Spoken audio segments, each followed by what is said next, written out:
Я жила в юности в закрытом городке, где не было музеев.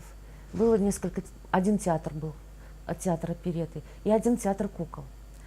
А в Доме пионеров у нас был кружок театра кукол. И вот, конечно, всю свою жизнь, детскую, я мечтала стать актрисой театра кукол. И после окончания 10 классов я поехала в Ленинград поступать в театральный институт. Не поступила. Я стала работать бутафором в театре кукол. Я решила больше никуда не поступать, потому что в школе училась отлично, и как-то мне надоело учиться. Потому что все как-то известно, что там может еще вуз дать. Но проработав год, я поняла, что как-то не хватает знаний, что-то хочется. И поэтому поступила в Чувашский государственный университет на историко-филологический факультет, отделение русского языка и литературы.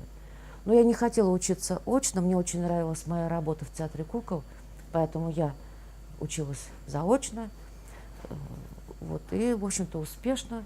А потом я вышла замуж, родила ребенка, и после окончания декретного отпуска, который тогда длился год, я опять вернулась в театр кукол.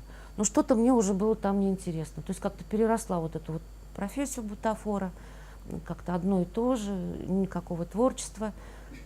И вдруг мне предложили работать в музее. Тогда наш музей назывался художественная галерея, Чувашская государственная художественная галерея.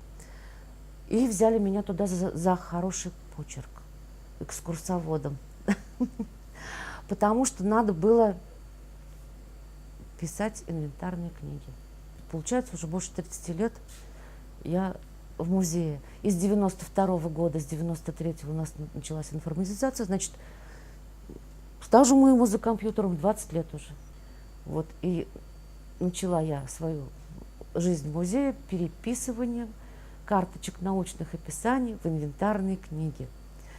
Ну, наверное, это и повлияло на всю дальнейшую судьбу нашей информатизации, потому что, ну, невозможно же целыми днями сидеть и писать. Руки были в мозолях, вот этот палец, где там пишешь ручку, это было невозможно. Поэтому, когда к нам пришли первые, то есть я мечтала о компьютерах, чтобы сидеть и уже не писать, чтобы машина делала все сама. Вот, и пришли к нам компьютеры первый раз из Москвы, но мы не знали, как их включать, как выключать, вот так они у меня. А я была в это время уже хранителем графики. Мы уже переехали в новое вот в это здание, и так и продолжалось это. И описывание на карточках, потом переписывание, составление всевозможных картотек, топографических, тематических. Ну, вот такая вот работа, которая занимала очень много времени. Но потом приехали к нам из Москвы, установили компьютеры, пригласили нас в Москву, обучили нас. Но сначала это было очень сложно, потому что первый раз, до этого мы компьютеры вообще не видели. То есть вообще я лично испытала шок. Как это такое многофункциональное устройство, которому говоришь что-то такое, он выполняет. Но когда мы уже начали здесь работать, все равно вот такая робость перед машиной еще не прошла. Я компьютер воспринимала как живое существо, со своим характером, иногда вредным, иногда, значит, он хорошо работал. И каждое утро я его уговаривала: сегодня компьютер хорошо работает, не балуйся, не хулигань. Вот. Ну а потом, когда уже стали работать уже дольше, я поняла, что это все-таки машина. И все ошибки, это не машинные ошибки, а ошибки того человека, который работает за компьютером. Когда были 286 компьютеры, то базу данных формировали хранители, потому что она была раздельная. То есть живопись в одной директории, графика в другой, скульптура на другом компьютере в отдельной директории, значит, декоративно-прикладное искусство тоже отдельно. И поэтому шло очень медленно. И, как известно, 286 компьютеры и программа-то в то время была несовершенная. Когда мы перешли на АСМУЗЕЙ-2, то в это время как раз мы полностью сформировали базу данных. Она у нас была не очень большая, тогда было около 12 тысяч единиц хранения, то есть мы полностью ее сформировали. И вот с АСМУЗЕЙ-3 Мы переконвертировали, ГИФЦ нам переконвертировал базу данных, и мы стали уже полностью вести все в автоматизированном режиме. И, в общем-то, так, то есть как 100% есть, так и есть. Сейчас известно, сотрудники наши молодые, и которые уже проработали 10 лет, просто себе не представляют жизни без базы данных и без компьютера. То есть это, конечно, очень, это просто инструмент для работы, прежде всего для хранителей, для научных сотрудников, которые формируют выставку. С республики как бы наш музей начал первую информатизацию, затем Национальный музей. Ну, первым ездили мы на учебу. Она проходила раз в год, потому что версии менялись. АС-музей 3 – это уже 3-я версия. Сейчас вот уже надо переходить на 4-ю версию. То есть шло обучение в ГИФЦе. Ну и, конечно, сотрудники ГИФЦа нас все время обучали. И больше всего я, конечно, благодарна Татьяне Анатольевне Бакуменко, которая практически написала эту программу АС-музей 3. И чем мне еще это нравится программа? Тем, что она подходит для любого музея. Да я еще не сказала, что когда я пошла работать в музей, проработав года 2 или 3, я опять поняла, что мне не хватает уже специальных знаний. И я поехала поступать в Академию художеств в Ленинграде. Закончила потом Санкт-Петербургский институт имени Репина. Там же потом защитила диссертацию. В общем, я сейчас кандидат искусствоведения на должности зав. Отделом учета. Мы перешли на систему АС-музей 3 в 2004 году. Как правило, эти системы меняются буквально через каждые 4-5 лет. Но вот сейчас мы уже немножко затормозили, нам уже давно надо перейти на АС-музей 4, но все упирается в добрую волю дирекции. Первый, и пока тот же самый сайт у нас появился в 2006 году. Разработал нам его наша чебоксарская фирма «Интернет-сервис». И структура сайта, в общем-то, почти одинаковая для всех учреждений культуры Чувашии. Но наше отличие именно в том, что у нас есть рубрика «Собрание музея» и выставки.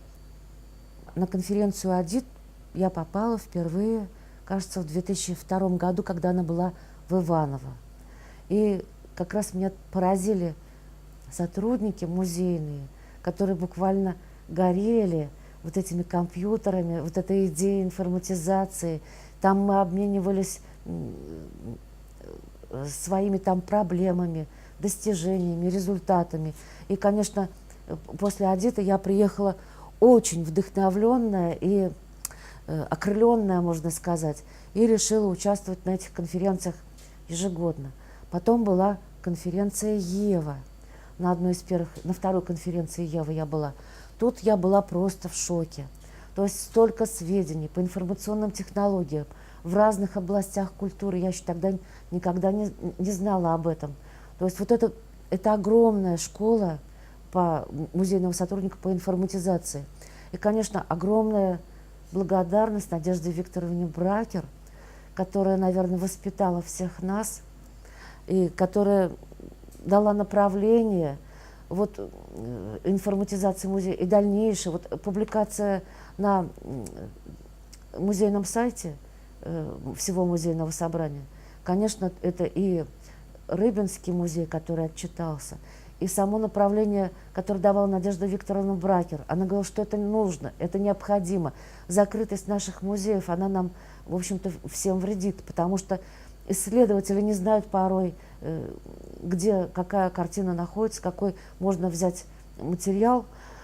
И еще благодаря Надежде Викторовне Бракер, а я давно мечтала, и так, можно сказать, завидовала другим музеям, которые участвуют в международных проектах.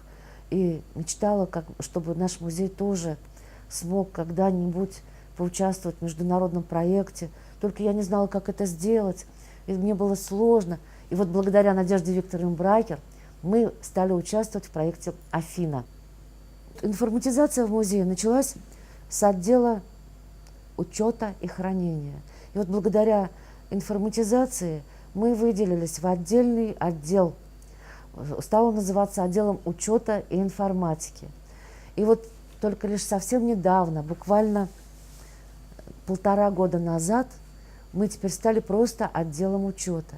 От нас отпочковался отдел информационных ресурсов. Отдел информационных ресурсов занимается обеспечением, наполнением сайта, сопровождением мультимедийным выставок.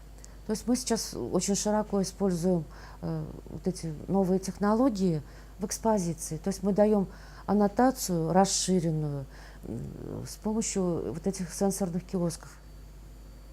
Ну а мечта еще, конечно, 3D-технологии, чтобы у нас были не только плоскостные изображения, но мы могли бы их и повертеть, эту картинку, и скульптуру рассмотреть со всех сторон, и декоративно-прикладное искусство, чашечку и повертеть, и посмотреть, и клеймо посмотреть, и чтобы это было выставлено и в интернете. Ну вот, наверное, как-то, я думаю, что все-таки музей будет идти в ногу с новыми технологиями. Я думаю, это неизбежно. А молодым сотрудникам, молодым людям, приходящим в музей, я желаю любви к своему делу, целеустремленности и желания работать. Без любви здесь не будет. То есть зарплата – это все равно музейная зарплата, и вообще в системе культуры даже музейщики получают меньше всех. Остаются, наверное, единицы, но если остаются, то остаются на всю жизнь.